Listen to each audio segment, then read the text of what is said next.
So I'm here at Saul for this beautiful little church that marks the spot where we reckon that St Patrick founded the first Christian community on the greenfield site that was Ireland at that time.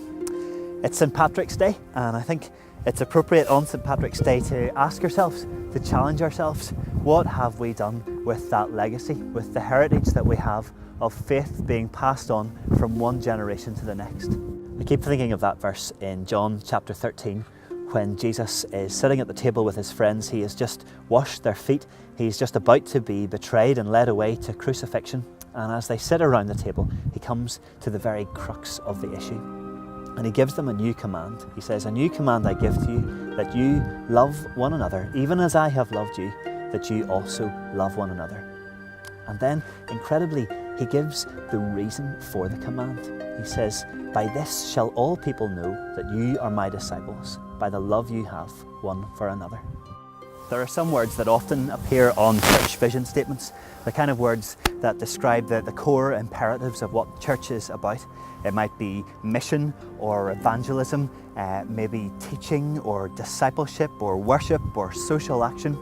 What my hope is that people with giftings in all of those different areas, different people with a different God-given heart for each of those things, would get involved in the work of the dock.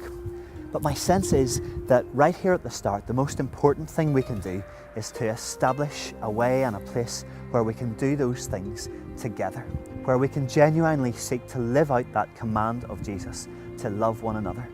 And we do it not just because it's a command, although that is a good enough reason in itself, but also because Jesus seems to be saying that that is the most missional thing that we can do, that we change the world by loving one another, that when people notice the love that Christians have for one another, that is what makes the impact, that is what changes the community around us.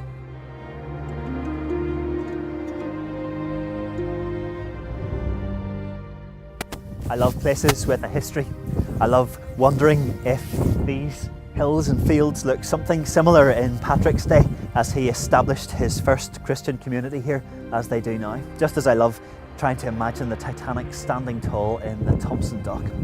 But places of history are also places of challenge. Challenge to us as we build the future. Are we ready to be history makers? Just like Patrick, we face a greenfield site. The Titanic Quarter, basically just a big building site at the minute, over the next couple of years will become full of life and humanity and questions and seeking. It is a place that deserves and needs to hear the good news, the gospel of Jesus Christ. I believe that gospel is best presented in unity, in a way that is shared. And I believe that a shared medley, a dock, is the best way to do that. So I invite you to join me on this adventure. Climb on board this boat, whatever metaphor you want to use. I think it's time to make history in Northern Ireland by doing church in the Titanic Quarter together.